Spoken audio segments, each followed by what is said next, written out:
Start. My name is Erin Esser, representing Waukesha South High School. Today is Tuesday, April 13th of 2021.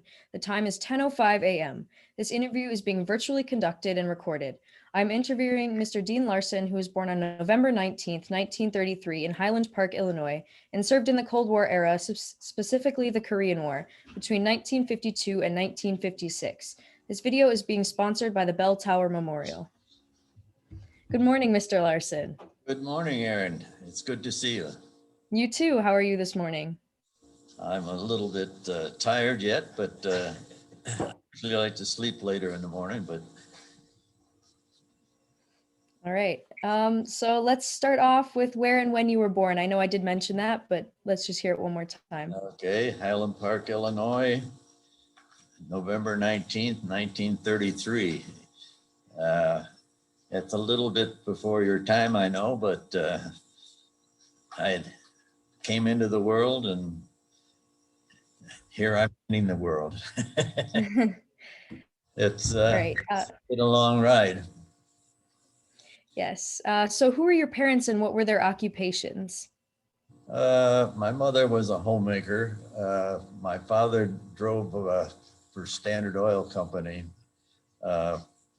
And he was in charge of a bulk plant outside of Chicago in Highland Park, Illinois.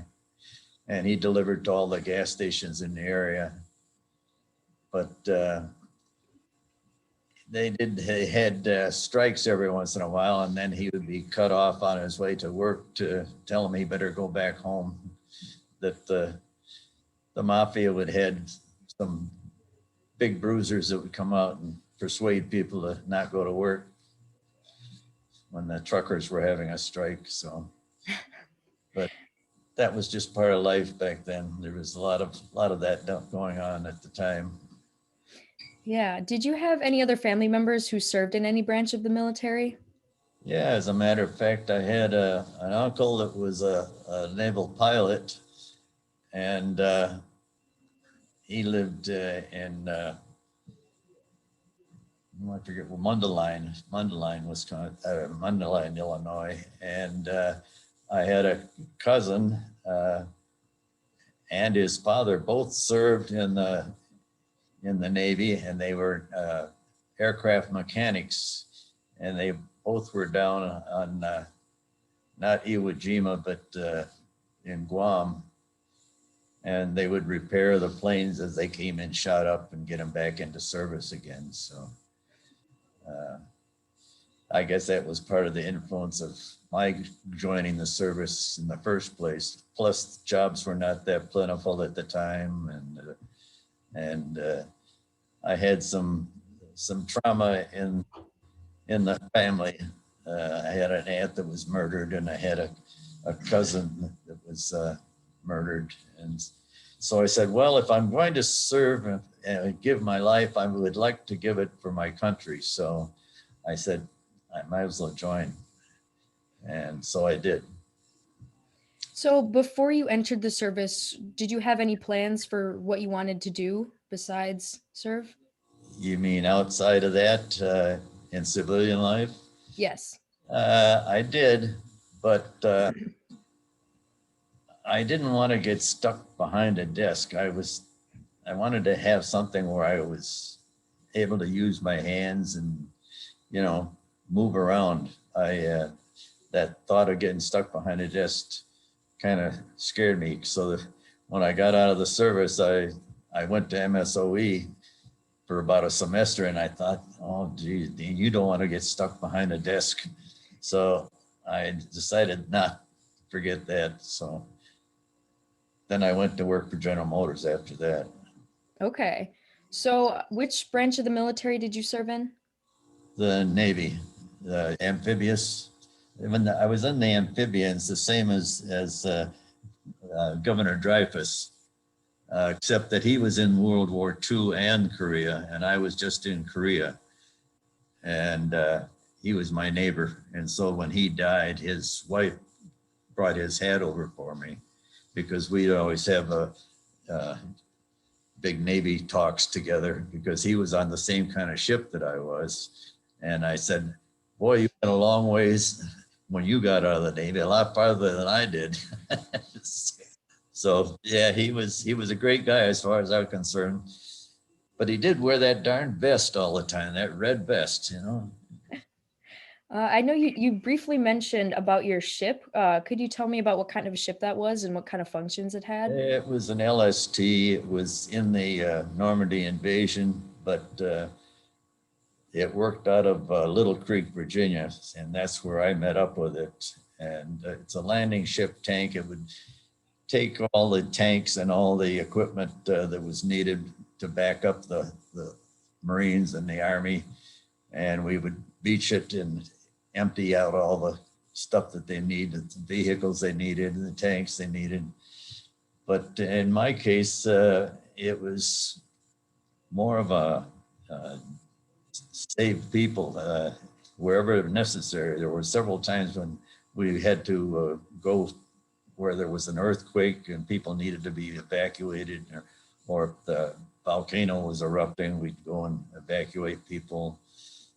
And we'd take supplies down to Guantanamo Bay. And we went down there several times. But yeah, it was a slow moving ship. It wasn't like one of the battle wagons or the destroyers or anything. It wasn't that glamorous, but it was necessary. And as it turned out, I loved it more because it wasn't, because we when we got to port, we were the only ones there, and the rest of the guys had left already by then, and we had the whole port to ourselves and all the activities that went there at the port. I better not talk about that. Okay. But anyway, yeah, it was nice service. I joined that after going to a school out in San Diego. And then I went up to Great Lakes for school, to the electrical school. And from there, I went down to get on the ship down at Little Creek, Virginia. And it wasn't very long after that we packed up and headed for the Mediterranean. When I was going through school in San Diego, I thought, well, I'm on the West Coast. They're going to send me to Korea. No, it's not going to Korea. So you never know where the Navy's going to send you. And it's one of the things when you join, you don't know what's going to happen or where they're going to send you. They could send you anywhere, but you just agree to do whatever job they ask you to do. So we headed for the Mediterranean, and well, I'll let you jump in if you wanted anything. Okay, so before you boarded the LST, did you have any like specialized training or Navy training? Just electrical. I was an EM2 rank, and that Okay. I would be doing the electrical work on board ship. And that kept me down in the generator room when I was on duty, and I was on call. So, but otherwise, we had a pretty good cruise. We headed out into the Chesapeake, and then up the coast. There was a hurricane that was chasing us up the coast, so we had to hightail it up there to New Jersey, and then stop at a military supply base, and we picked up our ammunition there. They had us out on about a half a mile long pier, because they didn't want it, if it did explode, they didn't want it hurting anybody in the town. So we loaded up with ammunition. Then we headed up to Argentia, Newfoundland, where we waited for our two minesweepers. We were supposed to escort two minesweepers across to Portugal, because they couldn't make it all the way across without refueling. So we waited for them, and then we headed across the Atlantic, and we refueled them halfway across. We fed them over a 5-inch hose for fuel, and I was handed a fire extinguisher, and I says, what good is this fire extinguisher going to do if that thing empties out all that fuel and catches fire? I said, but they said, well, it's something you got to do. So, but Did you Did you ever have to deal with any fires on the ship or any damages to the ship? Not directly, no, but we have a, what they call a ramp that allows other vehicles to get up on the main deck. And the winch on that thing misfired and came crashing down. Luckily, nobody was under it, but it vibrated the whole ship when it broke loose. And but aside from that, no, nothing really violent happened to the ship until we were coming back. We were at Naples, Italy, and we left there and headed for Spain. And we were headed for Valencia, Spain, but we hit a storm. If you've ever seen the picture of the perfect storm, we hit one of those, and we were getting SOSs from other ships that were having trouble, and but we couldn't get to them. We had our own trouble because our ship was flat bottom. Every time we'd ride up the top of the wave, and it would all of a sudden drop and shake and rattle the whole ship. The top of the mast broke off, and the galley range plates broke off, caved in, which was a disaster thing because then you can't get meals. But anyway, it caved in, and the gyro compass jumped out of its pivots and went through the bulkhead, and various things that we were coming apart. The main deck was beginning to split. You could put your fist through it at certain times during the wave action, and they were trying to weld it closed, but they couldn't do it. So they gave up on that, but we were expecting to have to abandon ship at any time. And we had two guys that were sleeping in their bunks, getting ready for their next duty. And all of a sudden they got drenched with salt water that came in through the ventilating systems. And so they cracked up, they went nuts. They thought the ship was sinking, and we ended up sending them up to Germany to a hospital up there. But you know, it doesn't matter. You may not be in the front lines of a battle, but there are things out there that can grab you. You know, you got to be on your toes every minute because something sure as heck is going to happen. If it gets too quiet, watch out. Then we were able to contact another ship on radar that was coming in our direction, and we were on a direct line with each other. And it happened to have been a smuggler's ship that was coming out of Tangiers, North Africa. And we couldn't raise them on any kind of communications at all. They didn't want to be noticed. So they, at the end, when they finally shifted 5 degrees to the north, then we passed them within about 500 yards probably, which is hardly anything in a big body of water like that. But they just kept going, and we kept going. We finally got relief when we got behind one of the islands off of Spain. And then we docked alongside of a destroyer who had lost a man over the side in that same storm. But it can get mighty violent and kind of scary. But and especially I was down in a generator room, which is about as far down as you can get. So every once in a while I'd have to climb up and make sure we were still on top of the water, not under it.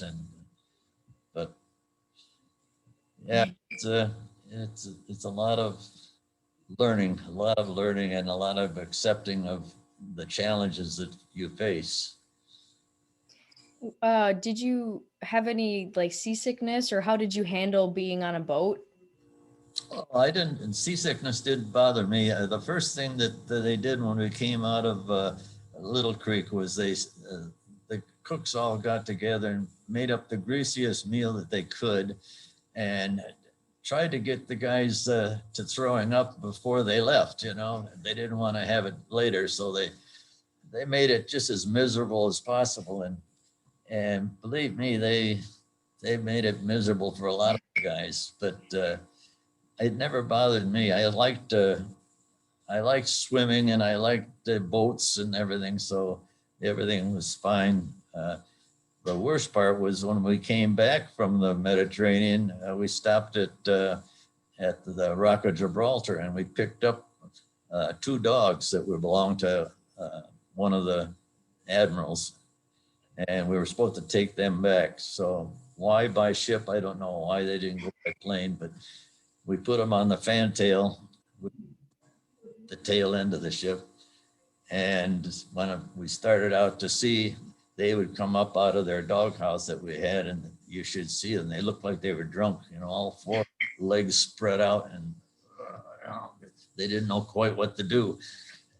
But it was funny to us, but not to them. Yeah. So I know you mentioned some other crewmates that had injuries. Did you sustain any injuries during your Yeah, as a service? matter of fact, I broke my arm. I was, but this was over on the French Riviera. Here we are on the French Riviera in 1993 for a whole month. And I get up on the top of the tank deck, which was about 20 feet up, and doing some rewiring in the tank deck ceiling. And a rogue wave came into the harbor there, just enough to throw me, and down I went. Elbow went into one of the cleats in the deck where they tie down the tanks and everything, and snapped that off. So anyway, they sent me over to the, they couldn't do it on board my ship. And so they sent me over to the USS Iowa, I believe. And they patched me up there and put a heavy cast on my arm. And I got up from down below decks there to the quarterdeck, and the guy said, "Hey, your ship is leaving the harbor there." I said, "Well, get me over there quick." And so they called the captain's gig, and the captain's gig came over, and I hopped on that, and they sent me over. But the captain says, "I'm not going to slow the ship down to get you up. We'll throw a net over for you, and we'll just let you grab onto the net." So they threw the net over. Well, the net didn't quite get down far enough, and our little captain's gig is going up and down in the waves. And so I grabbed it with my good arm, and I happened to grab the second to the last rung in that net. So they had to drag me across the side of the deck to get me up on top of the deck. But then I thought to myself, if I ever miss with this heavy cast, I'm going to go sink like a rock.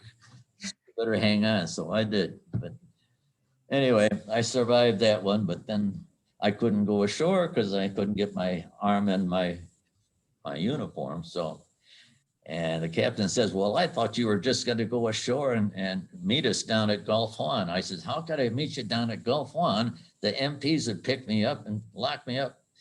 So anyway, on goes the story. On goes the story.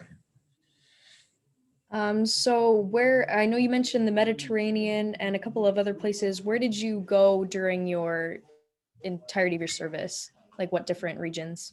Well, it started out after we let go of we refueled the 2 minesweepers that Portugal was receiving. Then we headed for Port Lyote in North Africa. And we were going to go up the Wadi Sabu River. And we couldn't go up there at the time because it wasn't high tide. So we had to wait for high tide. But when we got into the harbor enough to get out of the high waves on the ocean, and I was assigned the duty driver for the captain, and I had to take him to wherever he wanted to go. And so I took him over to his destination, and on the way over there, we had to go through one of the busy intersections there. And I said, "How do you know when to go through this intersection, Captain?" I says, "There's camels here, there's goats, there's donkeys, there's everything going through this intersection." He says, "Well, just wait for your time and then zip through there quick.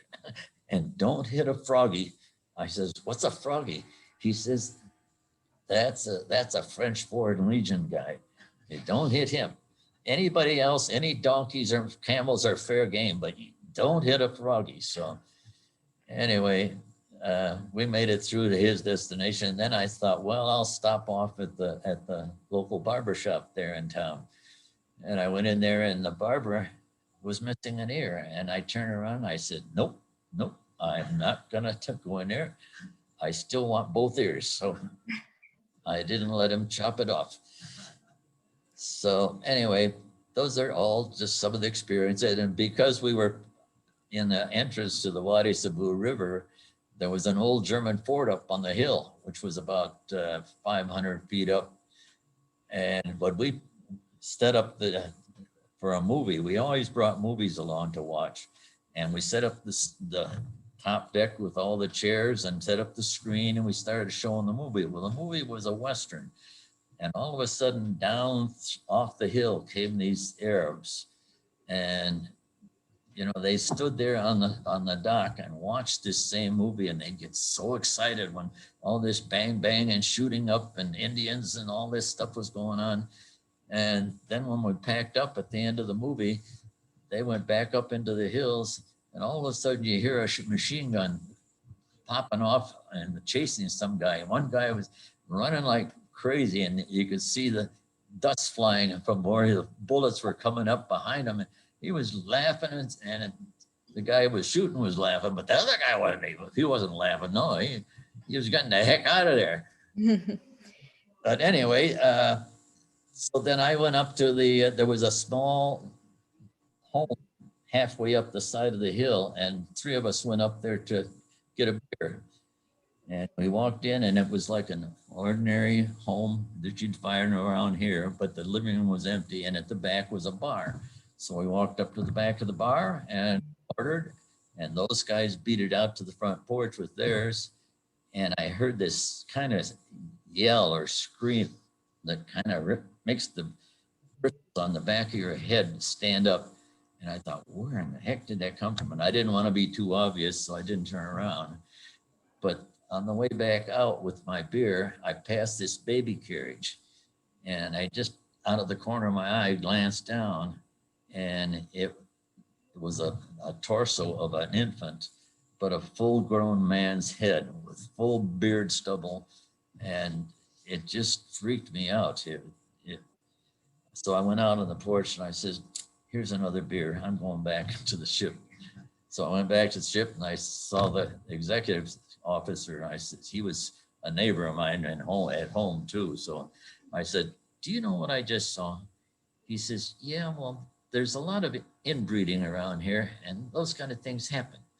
But I said, it can't be. It can't be. There can't be that two combinations of a full-grown man's head and an infant. So anyway, it kind of upset me to the point where my stomach kind of churned for a while and I didn't get rid of that for about a week.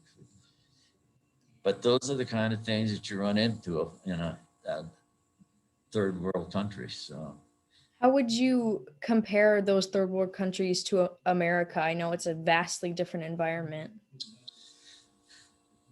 Back then, there was a lot more difference between us. I think now they've become, pretty up to date. They're getting more up to date than we realize, and we're still thinking of them as being the backwards people that they were, but they no longer are. So they can become a threat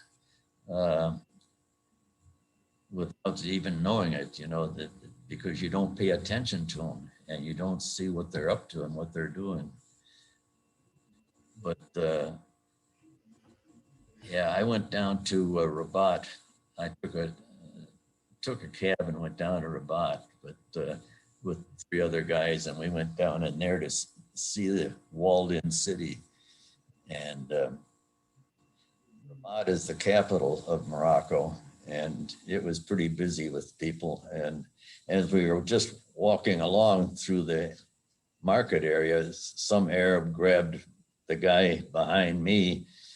And because we had these lapels on our uniforms, he grabbed the lapel, put the knee in his back, and he took him down. So I turned around to help him, and then the Arab went running off laughing. But you gotta be ready for almost anything. And most of the time it's stuff that you don't expect.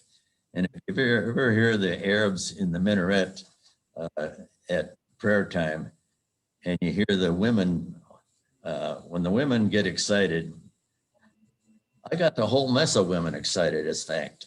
When I was going through the market, uh, we're not supposed to take pictures of them. They don't like their pictures taken because they think their soul is being captured. So anyway, I decided to turn at the last minute and take a picture. So I did. Next thing I know, a whole mess of tomatoes and everything else is coming my direction. And the women are all, what do they do? They make a funny noise, like, all at the same time. And so I just beat it out of there and got the heck out of there. And I headed out to meet a guy that was going to take us out to where the people live underground. It's not too far from Tangiers that people live underground. And I wanted to go through those and see what they were like. But then I got held by knife point for a few bucks. So I just gave him the few bucks and I said, forget it. But anyway, there was a lot of smuggling done out of those caves along the coast. And they go out and they waylay other ships that were going by. So anyway, am I talking too much? No, you were doing just fine. Okay. Let's see. Did you bring up Greece at all? Because I know that you met someone in Greece. Could you tell me a little bit about? Oh, her. Yeah. Well, I guess she was a pen pal of my mother's. She went to high school with my mother, but then when her parents went back to Greece, she had to go back. So she went back to Greece. She married a Greek naval officer, which I give her credit for. And then she also was able to smuggle food into the Americans when they were in the prisoner of war camp over there in Athens. And at the last time she did it, she got shot twice. And she was able to get into a little hen house. And she hid in the hen house overnight until the coast was clear and she could get back home again. But yeah, she had been shot twice, luckily not killed. But so then when I got there and the whole Sixth Fleet was there, we came in LCVPs and we landed in the dock and across from the park. And I went into the park and all of a sudden I was standing there with the rest of my buddies deciding where to go. And this kid comes up to me and he hands me a slip of paper, and on it is my service number, my home address, everything about me. And it didn't register that my mother's pen pal was in this city. So I said, get out of here. I said, I didn't understand what was going on. How can this be? How has he got all this information about me? So then when I finally came to my senses and I discovered that I had made a boo-boo, I hopped in a cab and I said, this is the address I want you to take me to. And he took me out to the other side of Athens and we went knocking on doors and everything for about an hour. And then he brought me back to where we were. And then he wanted paid. And I said, you didn't get me to where I wanted to go. I'm not going to pay you. And he starts hollering for the cops. So I beat it down the alley to the other end of the alley. And I got in another cab and I gave him the same address. Well, he got me to where I was supposed to go. And when I met her, she put out a good spread of food, which I figured was probably a pretty good meal for her. And she put her two kids on the other side of the table from me and even her husband, because they didn't understand English. So she interpreted everything. And so we had a good talk, and then I got pretty late. So I said, well, I've got to leave. I got to meet my buddies down at John Bull's. And you should have heard that from the other side of the table. Oh, John Bull. So I said, another boo-boo. Okay. Well, anyway, I got to John Bull's, but that part is deleted. So anyway, we did a lot of, in Athens, we went up to it. We were attempting to go up to the Acropolis, and the cab took us up there. The guys wanted to stop for a beer halfway up there, and that's quite elevated. So we stopped in the tavern, and we started drinking. And the other guys, they wanted to see some of the other fare that was available there. And I went out to the washroom, and when you go out the back door, this, the sidewalk sloped down at about a 45 and then up again and then down again to get into the washroom. And you try to do that after drinking, it's not fun. It's not. And then it's about a maybe 75-foot drop down off of there.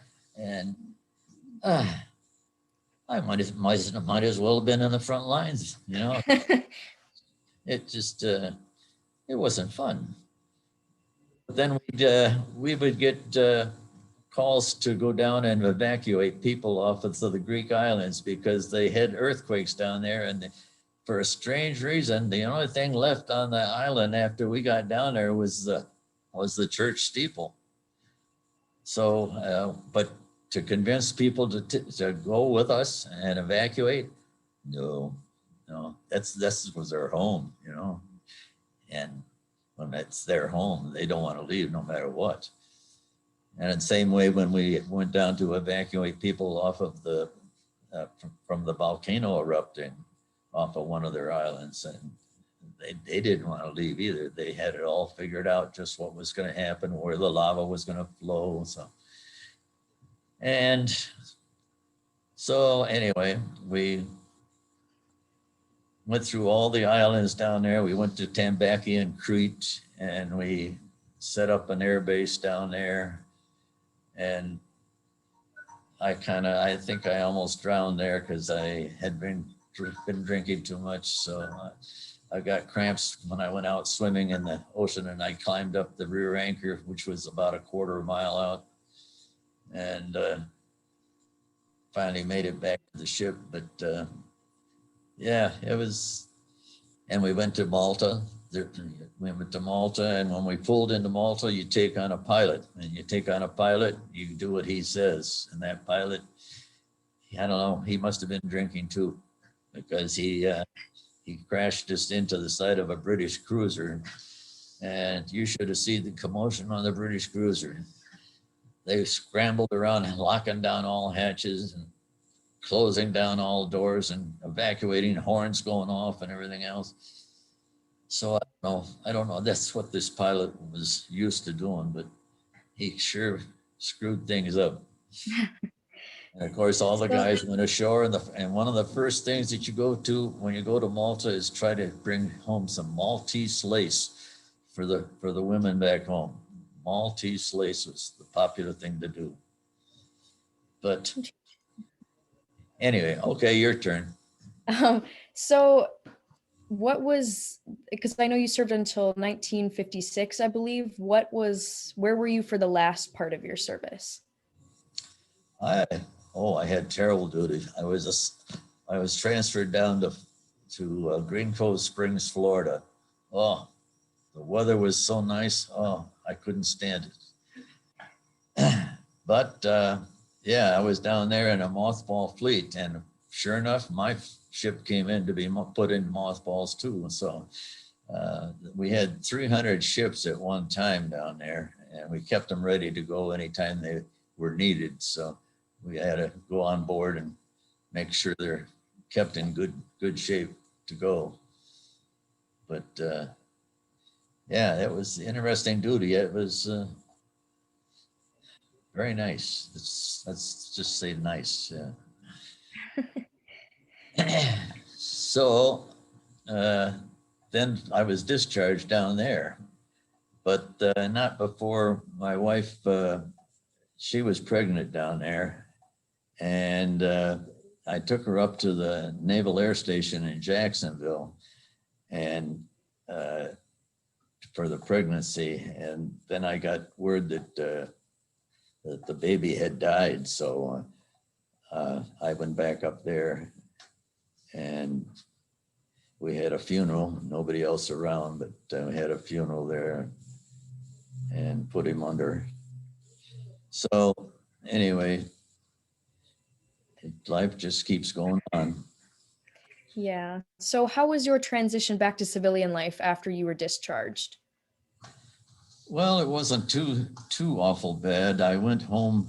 We went home and stayed with my mom and dad for about a month before I went up to Milwaukee, because I was thinking of taking this MSOE course, and but then that didn't pan out. So then I worked for Milwaukee Electronics for a year and a half, and we were building, constructing electronic equipment, wiring it and everything else for the General Motors plant down in Oak Creek, Wisconsin. And so I said, well, as long as I'm building their equipment, I might as well be getting their pay too. So I said, I told the boss, I'm going to go down and apply for a job down in Oak Creek. And he says, Oak Creek? He says, I says, yeah. He says, unless you can match their pay. I says, if I'm going to support a family, I got to get down there and get in there on some of that money. So I went down there and I got the job. And then the space program was what I was working in. And we did the guidance system for the moon landing. The guys that landed on the moon, we built the guidance system. And it took me about 5 months to get a clearance, a security clearance for all the closed in areas.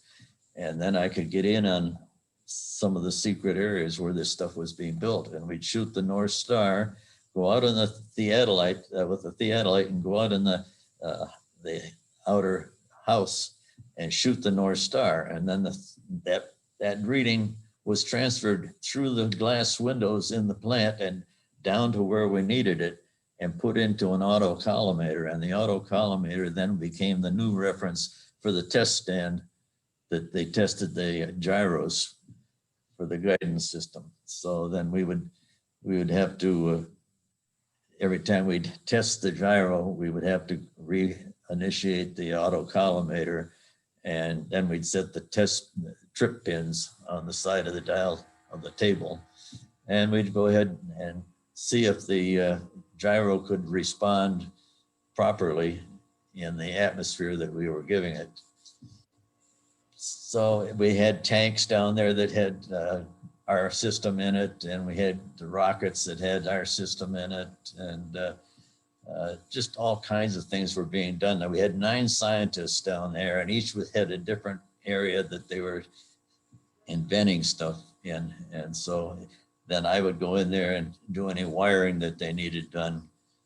And we had clean rooms where the gyros were being assembled, where you wore all those masks and everything. And it was under compressed air so that there would be nothing infiltrating into the room. It would be all going out. And so it was the job that I really enjoyed, because I got to fabricate the thing and mount the parts in it, and then do all the wiring, and then all the testing per the specs of the engineer that was sitting behind that darn desk that I didn't want to get stuck behind. And so I just enjoyed my whole life there, and it was just wonderful, wonderful.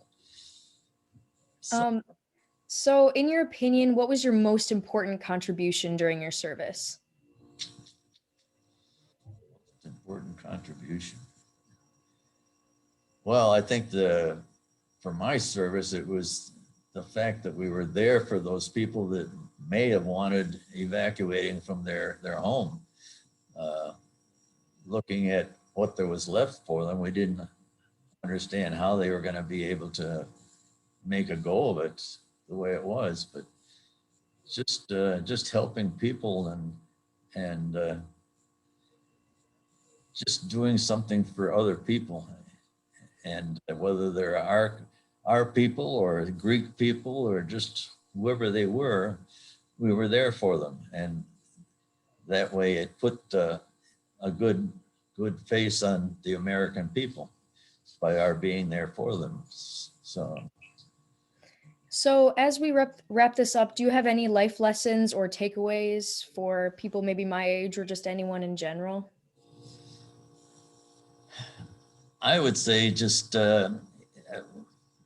whatever it is you feel that you want to do, try to get a good look at it as best you can, because a lot of times when you get there and you finally nail down what you want to do, you find out it's not so much, not so nice as you thought it was going to be. So be sure and don't leave all your options open, because you might just want to shift into something that was maybe not directly responsible with the one that you like, but it might be in the same general vicinity. But enjoy your life. Do what makes you happy, and don't look at the dollar amount. That's not going to make you happy. Dollar amounts come and go all the time, but just do what you feel is right, and then you'll meet Mr. Wonderful, and then the two of you can go off into the sunset. Is there anything else that you would like to add briefly before we conclude this? Well, it was a pleasure talking with you, and being that your name is Aaron, I happen to live at the Avalon Hotel, and there's two Aarons there, so there's too many Aarons. I can't keep track of them all. All right. So, in conclusion, this has been an interview of Mr. Dean Larson regarding his service during the Korean War. My name is Aaron Esser, and the time is now 10:47 a.m. Thank you, Mr. Dean Larson, for agreeing to this interview, and most importantly, thank you for your service. Thank you very much. All right.